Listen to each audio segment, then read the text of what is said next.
سرسبز اس گلزار کے یہ پھول ہیں عطار کے، سرسبز اس گلزار کے یہ پھول ہیں عطار کے، مردہ دلوں کو دے جلا ہادی ہے طلبگار کے، مردہ دلوں کو دے جلا ہادی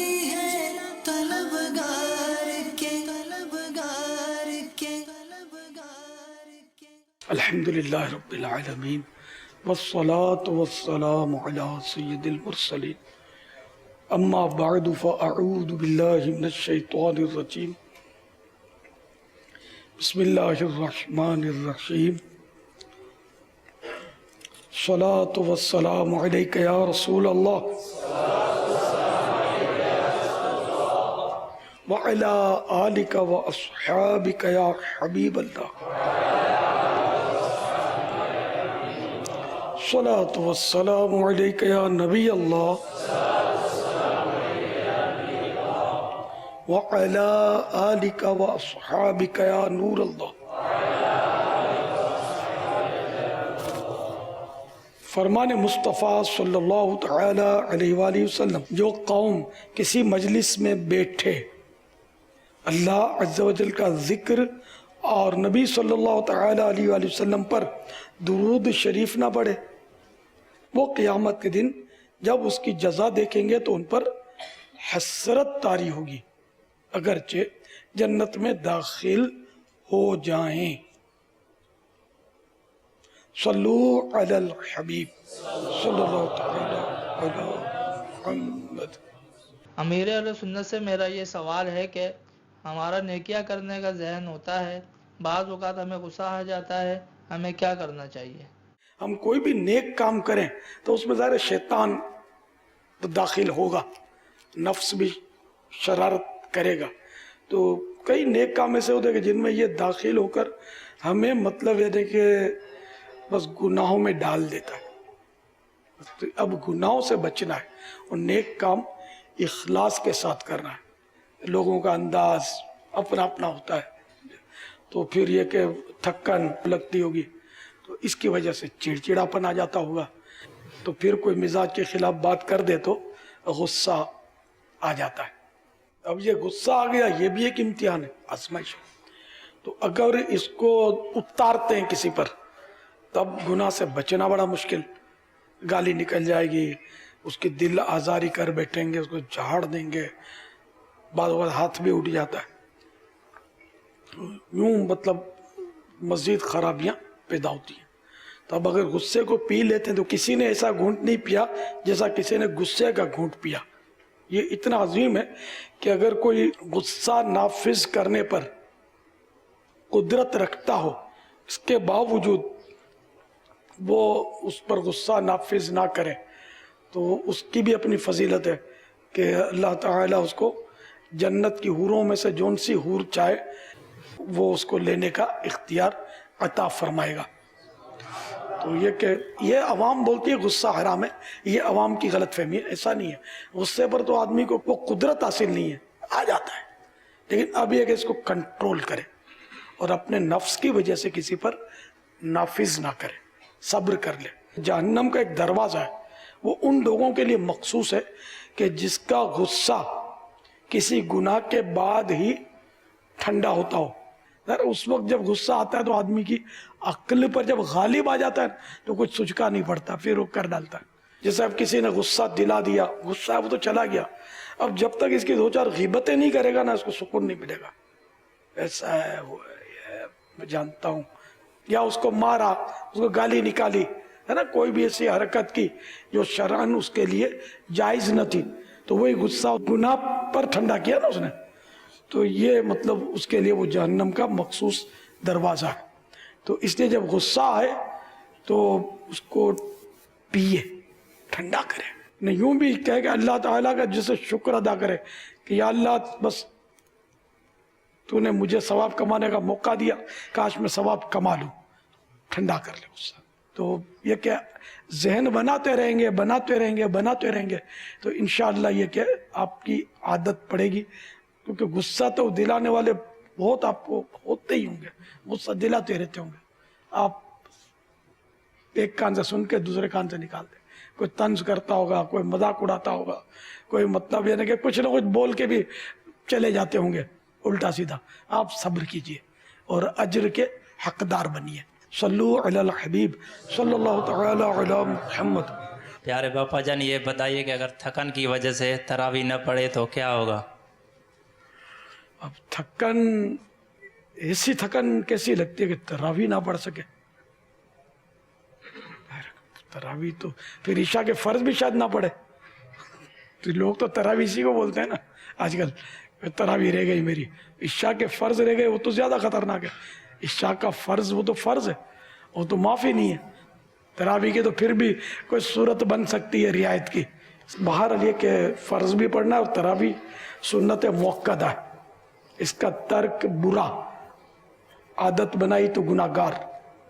تو تراویح پڑھنی چاہیے چاہے کتنی تھکن ہو. آپ جوان ہیں یار, ایسی کیسی تھکن یار, ہم جیسا بوڑھا آدمی بھی پوری کرتا ہے.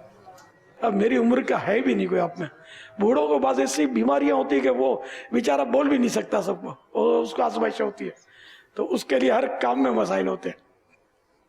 تو اب وہ اللہ نے یہ نعمت دی ہے, تراویح تو پڑھنی ہے. یہ رمضان کی رونق ہے تراویح. نہ جتنی رونق مسجدوں میں تراویح میں ہوتی ہے اور نمازوں میں اتنی نہیں ہوتی. مغرب میں ٹھیک ہے وہ کباب سموسوں کی رونق ہوتی ہے, لیکن وہ رونق اپنی جگہ پر نفس کی رونق ہے. تراویح اللہ کا کلام پڑھا جاتا ہے, جگہ جگہ سے قرآن کریم تلاوت کی آوازیں مسجدوں سے آ رہی ہوتی ہے. یہ واقعی بولتا ہوں, اگر ہم سمجھے تو کتنی بڑی رونق ہے. ہم اپنے آپ کو محروم کریں, اپنے نفس جو ہے اس کو مار کے مجبور کر کے تراویح میں لگائیں. نفس تو کچھ کرنے نہیں دے گا, وہ نیکی سے تو دور بھاگے گا. ہم کو اس کو کان پکڑ کے نیکی پہ لگانا ہے.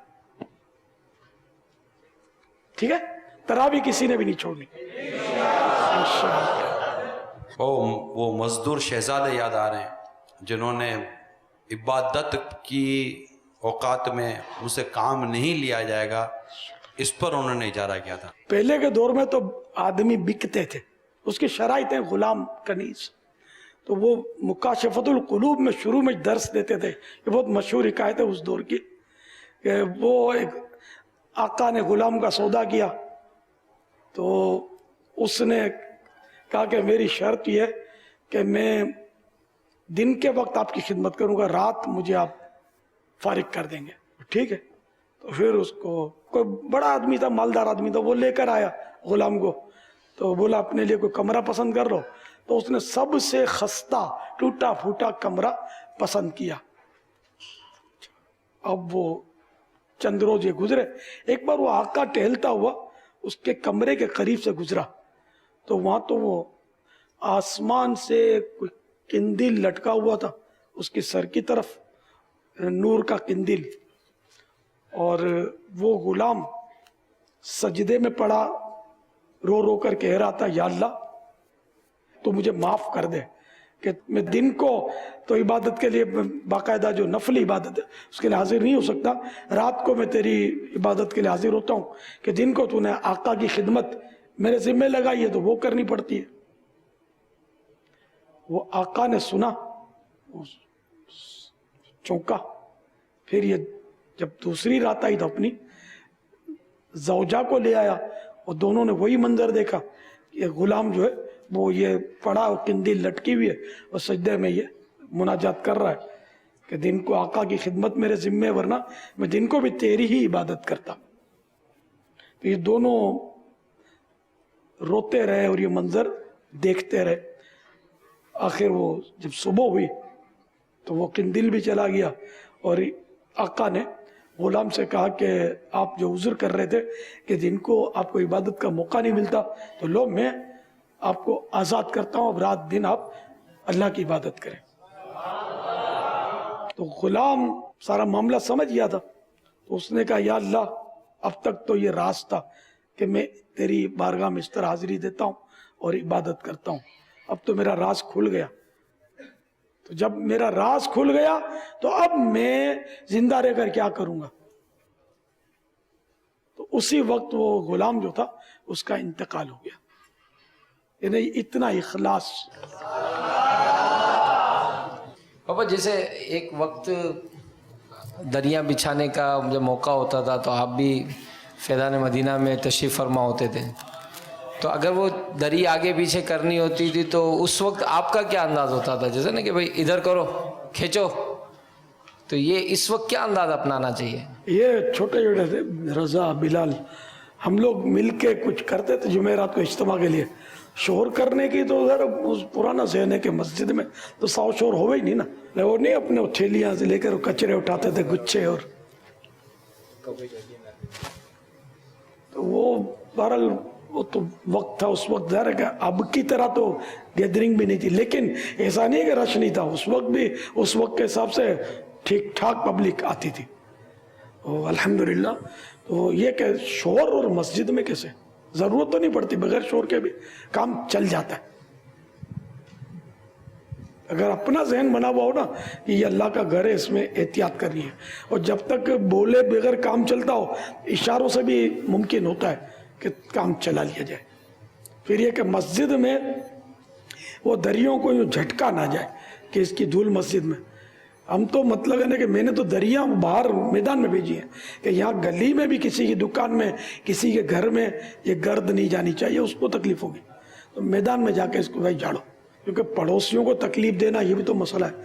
جیسے ایک بزرگ کا واقعہ، کسی کا واقعہ نا مکاشفۃ القلوب میں، کہ وہ گھر میں چوہے ہو گئے تو کسی نے مشورہ دیا کہ آپ ایک بلی رکھ لیں. تو انہوں نے بولا میں بلی رکھ لوں تو میاؤں میاؤں کرے، چوہے بھاگ کے پڑوسیوں کے گھر میں گھس جائیں. میں یہ کام نہیں کرتا کہ اپنے چوہے پڑوسیوں کے کھاتے میں ڈال دوں، ایسے ہی ٹھیک ہوں میں. یہ سوچ مدنی سوچ، اسی سے اپنی سوچ بنتی ہے نا. کیا چوہے سے کتنی پریشانی ہوتی ہے، لیکن وہی پڑوسیوں کے اس خوف سے کہ پڑوسیوں کے گھر میں چلے جائیں گے. کنفرم نہیں ہے لیکن خوف ہے. تو پھر بھی وہ انہوں نے احتیاط کی. تو ہم یہ دھول جھٹکتے ہیں تو سارے اڑ کر پڑوسیوں کے گھر میں جانے کا پورا امکان ہے. جس کا دروازہ کھلا ہو اس میں گھس جائے گی. صلو علی الحبیب صلی اللہ علیہ وسلم. امیر اہل سنت کی خدمت میں عرض ہے کہ آپ کی جب مدینہ شریف حاضری ہوا کرتی تھی تو آپ کا بھی دسترخوان سبز گنبد کے سائے میں لگا کرتا تھا، تو اس کی بھی اگر کچھ پیارے پیارے واقعات آپ کچھ سنا دیں. ہم لوگ مہمانوں کو ڈھونڈ کے جیسے علماء کرام کو لاتے تھے اور کئی ایک مطلب بٹھا لیتے تھے ہم لوگ. برکت ہوتی تھی اللہ کی رحمت سے، ترکیب ہوتی تھی پورے مدنی قافلے کی. اس طرح کے سب مل جل کے مہمانوں کو بھی کھلاتے تھے ہم. افطار کی مسجد نبوی شریف کے باہر سفرہ لگتا تھا، پھر وہاں شاہ سے پہلے ہم فارغ ہو جاتے تھے. بڑی رونق ہوتی تھی اس سے. کئی لوگ آتے تھے، وہ لمبا سفرہ، کئی دسترخوان لگتے تھے اور بہت پیارے منظر ہوتے تھے. بابا مدینہ شریف حاضری کے دوران آپ کو مسجد نبوی شریف علیہ صاحب الصلاۃ والسلام میں یا مدینہ شریف کی پیاری پیاری گلیوں میں کچھ وہ جھاڑو؟ مسجد نبوی شریف میں یہ جدی پشتی چلے آ رہے ہیں جو رات کو جھاڑو نکالتے ہیں عشاء کے بعد. اس میں کسی نے میری ترکیب بنا دی تھی، اس میں تھوڑا سا میں نے جھاڑو نکالا تھا. اب وہ کون سے سفر میں، ایک سفر میں شاید ہوا ہے کبھی ایسا، اور ایک بار شاید وہ گلی میں، مدینے کی گلیاں بہارا کروں جھاڑو والے جو ہوتے ہیں ان سے. یا سیدی کس صورت میں روزہ چھوڑ سکتے ہیں؟ ایسا مریض روزہ رکھ ہی نہیں سکتا، روزہ رکھے گا تو مر جائے گا، عقل چلی جائے گی، مرض بڑھ جائے گا، دیر میں اچھا ہوگا. کسی یعنی کہ ایسے طبیب حاذق یعنی ماہر ایکسپرٹ طبیب نے جو غیر فاسق ہے، اس نے اگر کہا کہ یہ تم کو روزہ رکھو گے تو تم جان کا خطرہ یا عقل کا خطرہ یا مرض بڑھ جائے گا یا دیر میں تم اچھے ہوگے، تو اب روزہ قضا کر سکتا ہے. یا خود اپنا تجربہ ایسا، تب بھی اجازت کی صورت موجود. خامخواہ معمولی سا بخار آ گیا تو روزہ نہیں رکھا تو یہ نہیں. ایسا بیمار ہٹے کٹے ہوتے ہیں روزہ نہیں رکھتے، بلکہ اس کا رجحان بڑھتا جا رہا ہے روزہ نہ رکھنے کا. اپنے اولڈ ٹاؤن کا مجھے پتا چلا کارادر اولڈ ٹاؤن، پہلے تو روزوں کا ماحول بہت تھا، اب پتا چلا ہے کہ وہاں دن دہاڑے کھاتے پیتے. پہلے گوشت فروش بھی کیا کرتے تھے، چائے چھپا کے رکھتے تھے، یوں پیتے تھے، سگریٹ بھی یوں چھپا کے پیتے تھے. اب سنا کہ یہ بھی گوشت فروشوں کو دیکھا تھا میں نے. باقی اب سنا کہ عام طور پہ روزہ کم ہو گیا. تو روزہ رکھواؤ، تحریک بڑھانی چاہیے یار، آپ لوگ ساتھ دیں یار، اور روزوں کے لیے سمجھائیں، نمازوں کے لیے سمجھائیں، نہ کہ خود ہی کوتاہی کریں. باپا جان رقم مل جائے اور وہ بھی 1 روپے کا سکہ، اس پہ لکھا ہوتا ہے محمد صلی اللہ علیہ وسلم. اب اس کا گوارا نہیں ہوتا کہ یار میں اس کو، دل میں ویسے رقم آتی ہے کہ یار گری ہوئے وہ گری رہنے دے یار، اٹھانا نہیں ہے. مگر جب 1 روپے کا سکہ آتا ہے تو اس میں مطلب آقا کا نام آتا ہے تو مطلب وہ رہا نہیں جاتا. تو اس آقا کا نام نہیں ہے، وہ کسی بندے کا نام ہوگا، محمد لکھا ہوا. تو یہ تو اخبار کے کاغذ اٹھاتے ہو گے نہیں، کیا نہیں لکھا ہوتا اس میں. تو ایک تھیلا رکھنا پڑے گا آپ کو ساتھ میں. خالی نوٹ پر ہی نام نظر آتا ہے، اب سکے پر ہی نظر آتا ہے، کاغذ کتنے ہوتے ہیں اس میں کیا نہیں لکھا ہوتا ہے یار، کیا کرے آدمی. لیکن اب یہ اٹھائیں گے تو پھر ٹھیک ہے، پھر اس کو اچھی بات ہے. جب سے مطلب محبت کا ذہن بنا ہے تو جب سے اکثر گاڑی بھی چلا رہا ہوتا ہوں، بائک بھی چلا رہا ہوں تو نظر آتا تو بائک بیچ روڈ پہ سائڈ پہ لگا کے اٹھاتا ہوں. اخبار بھی ہوتا ہے، اچھا مطلب گاڑی لگا کے عموماً گاڑی روک کے چاہے کوئی ٹوک دے، جذبہ ان کا ماشاء اللہ. نہیں یہ ہے کہ اٹھانا چاہیے، اچھی بات ہے. مطلب جب سے سائڈ پہ روکنی چاہیے موٹر سائیکل یا جو نہیں، یوں تو جان تو پیاری ہوگی ان کو، ورنہ یہ بیٹھے نہ ہوتے. ماشاء اللہ. بعض اشیاء متبرک ہوتی ہیں، ان کو خاص کسی چیز سے نسبت حاصل ہوتی ہے، اور وہ اشیاء، ان چیزوں کا چلنا بھی لمیٹڈ ہوتا ہے کہ اگر ان کو مخصوص وقت میں استعمال نہ کیا جائے تو وہ خراب ہو سکتی ہیں. مثال کے طور پر ایک کاؤنٹر ہے، اگر ہمیں کسی شخصیت کی طرف سے ملتا ہے تو ہم اس کو یوز نہیں کرتے، رکھ دیتے ہیں، تو وہ اس کا جو سیل ہے وہ مخصوص مدت تک چل سکتا ہے، اس کے بعد وہ بند ہو جائے گا. تو آیا اس کو اس طرح رکھ دینا، اس کا استعمال نہ کرنا، یہ کیا ہے؟ اور دوسرا یہ کہ بعض اشیاء ایسی ہوتی ہیں جو کھانے سے تعلق رکھتی ہیں اور ان کو نہ کھایا جائے تو وہ ناراض ہو جاتی ہیں، لیکن پھر بھی اس کو استعمال اگرچہ کرتا ہے لیکن وہ اس کو بھی رکھ دیا جاتا ہے. تو ایسے میں کیا کیا جائے؟ بغیر استعمال کر رکھ لیا یا خواہ ناراض ہو جائے، یعنی جب تک راضی نہیں ہوگی تو برکت دے گی کیسے وہ؟ اب یہ کھانا بچا کر کوئی رکھ لے، ہاں سکھا لے تو دانے تو کڑک ہو جائیں گے. جیسے اجمیر شریف پہ لنگر تو لوگ بانٹتے، سیل ختم نہ ہو جب تک اگر استعمال کرے، بعد میں بھلے رکھ لے. یہ تو صرف رکھنا، تو استعمال کرے تو زیادہ برکت نہ ملے، واقعی برکت ملے نا استعمال کرے تو. گھڑی میں سیل لگا ہوا ہے وہ تو چل ہی رہا ہے، تو یہ استعمال ہو رہا ہے. کاؤنٹر میں سیل جو ہے وہ نکال دیا گیا سیل، تو بعض اوقات یہ 1 سال کے بعد بھی سیل استعمال ہو جاتی ہے. یہ جو عام طور پہ جو نہیں برابر ہے، گھڑی میں ہوگا تو یوز ہوگا. میں جیسے ابھی آیا نا تو اب میں آ گیا، اب تو جانا نہیں ہے، تو میرے سیرانے جو 3 گھڑیاں رکھتا ہوں نا، تو ان کے سیل میں نے اس سے ہٹا دیے تاکہ اب وہ گھڑی بند ہو گئی، تو سیل اب یوز نہیں ہو رہے. تو وہ اسی کے بچانے کے لیے کہ وہ خامخواہ کا گھڑی چلتی رہی، وہ دیکھے گا تو نہیں، استعمال تو کرے گا نہیں اس کو. اب وہ دیکھنے کے تو ویسے بھی کام نہیں آتی، اور نیند سے اٹھانے کے لیے ہوتی ہیں، ورنہ وہ دیکھنے کے لیے تو ہاتھ میں. اب تو ہاتھ کی گھڑیاں بھی پتہ نہیں کب تک رہیں گی، تو موبائل فون میں بھی گھڑی ہوتی ہے. یہ بھی تو کل من علیہا فان، باقی تو کچھ بھی نہیں رہے گا، رہے نام اللہ کا. اسے استعمال نہ کر لیا جائے ایسی چیز جو ملی ہو، گم ہونے کا خطرہ نا. اور تورک اگر ہے کوئی تو اس کو رکھنے کا تو شروع سے ہی ہے. تابوت سکینہ ہے نا، یہ کہاں سے چلا رہا ہے؟ حضرت آدم علیہ نبینا علیہ السلام سے میرا خیال ہے یہ منصوب ہے، وہاں سے چلا رہا ہے نا. وہاں سے چلتے چلتے انبیاء کرام علیہ السلام کے تبرکات اس میں شامل ہوتے رہے. تو یہ تبرکات رکھنا، تو حجر اسود کتنا پرانا ہے، مقام ابراہیم یہ بھی پرانا ہے، کعبہ شریف کی عمارت. خیر تو تبرکات رکھنے کا تو کوئی ممانعت ہے ہی نہیں، بلکہ اس کی تو اپنی جگہ پر نیت اچھی ہوئی تو ثواب پائے گا، تعظیماً کوئی سا تبرک ہے۔ اب اس کو حوادث زمانہ یا مرور زمانہ سے کچھ نہ کچھ ملے گا، وہ اس کو نقصان کے نفع کے جو بھی کچھ تو ملے گا، لیکن بات چیزیں سنبھالنے ایسی نہیں ہوتی۔ اب کسی نے ربڑ کے چپل استعمال کیے ہیں، ہوائی چپل، وہ رکھ لے گل جائیں گے، یا یہ اپنے ربڑ بینڈ یہ بھی کوئی سنبھال کے رکھ لے تو گرمی میں یہ پگھل جائے گا۔ تو رکھے وہ چیز جو نسلوں میں چلے، جیسے بال مبارک چل رہے ہیں، نسلوں میں چل رہے ہیں،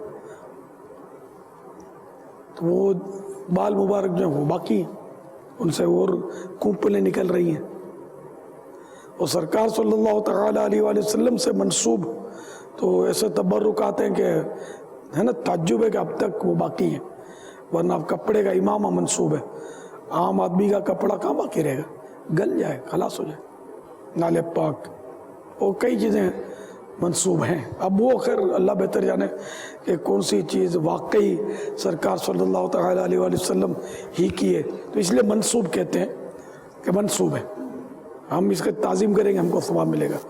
سید بھی ہے، وہ منسوب ہی تو ہوتا ہے، اب ہمارے پاس کوئی سا آلہ نہیں ہے کہ ہم اس کو چیک کر سکیں کہ یہ واقعی سید ہے، لیکن جو منسوب ہے ہم اس کو مان لیں گے، سید ثواب ملے گا، احترام کریں گے تو، اور کہیں گے تو اپنا ثبوت دے تو اس کو ایذا ہوگی، یہ اس کی اجازت نہیں ہے۔ بعض اوقات جب وقت کچھ گزرتا ہے تو اپنے اپنے ملک کے اعتبار سے نوٹ تبدیل ہو جاتا ہے، جیسے کچھ عرصہ قبل آپ کی طرف سے 5 روپے کا نوٹ پاکستانی جو تھا یہ عیدی میں عطا کیا جاتا تھا، اب وہ 5 روپے کا نوٹ جو ہے ہمارے یہاں پاکستان میں ختم ہو گیا، اس کی جگہ سکہ چلتا ہے 5 روپے۔ آپ 5 روپے کے دور کے، شاکر بھائی 1 روپے کے دور کے، جی جی ہے کہ نہیں کوئی روپیہ؟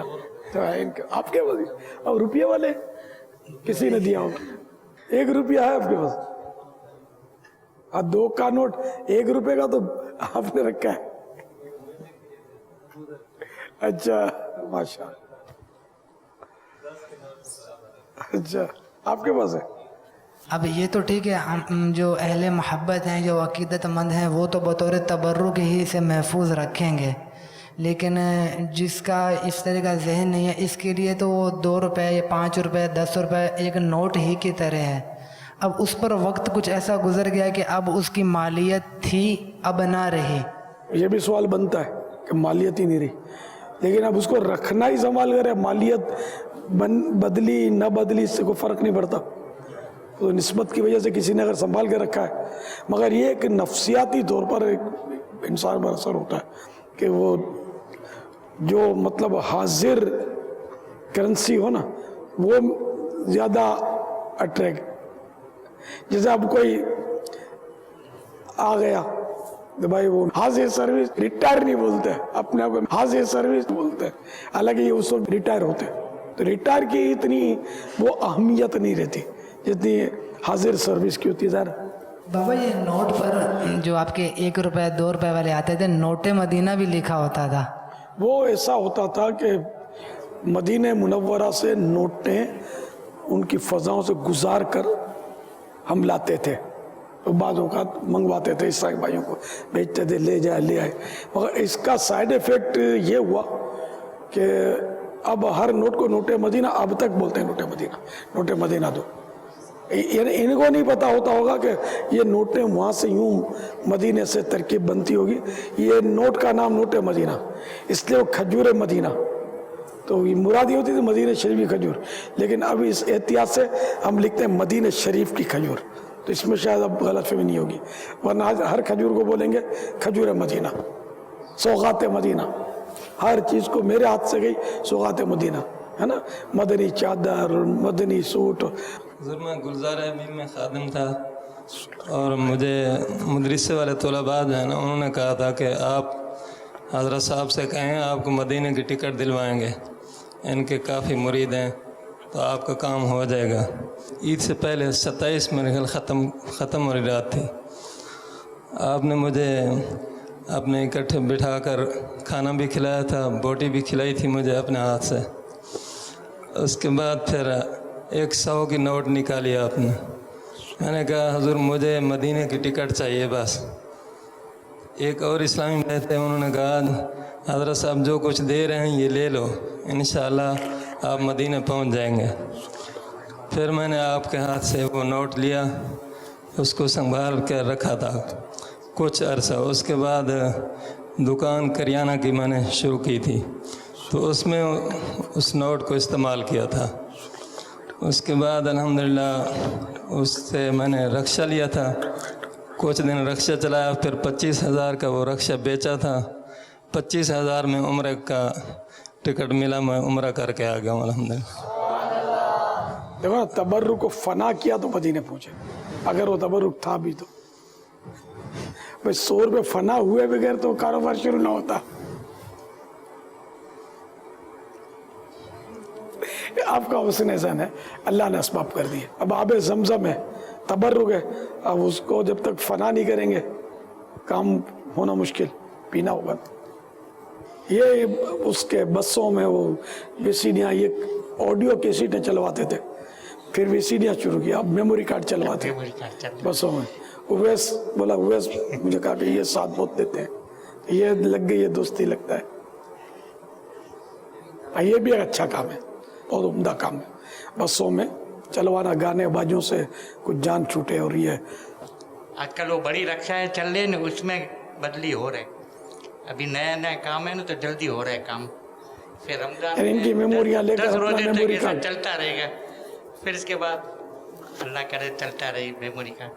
اور رمضان میں بھی اب تو گانے ہی بجتے ہوں گے, پہلے تو لوگ احترام کرتے تھے, اب دعا کرے کہ یہ گانے ختم ہو اب جائے. تو یار بری حالت ہوئی ہے. بابا سب کے لیے چل مدینہ کی دعا کر دے بابا. پیارے مرشد کریم کی بارگاہ میں عرض ہے کہ نکاح اور ولیمے کے یہ جو مواقع ہوتے ہیں, ان میں کوئی خاص دن کی فضیلت موجود ہے یا کسی بھی دن؟ نکاح کا مستحب ہے جمعہ کے دن ہونا. بہار شریعت حصہ 7 صفحہ نمبر 6, نکاح کا بیان. پاپا آپ کا نکاح کس دن ہوا؟ جمعے کا ہوا. مفتی فخر الدین صاحب نے پھر جمعہ نور مسجد میں, میں ہی نور مسجد میں تھا نا ان دنوں. یا سیدی, سرکار صلی اللہ تعالی علیہ وآلہ وسلم کس طرح گوشت تناول فرمایا کرتے تھے؟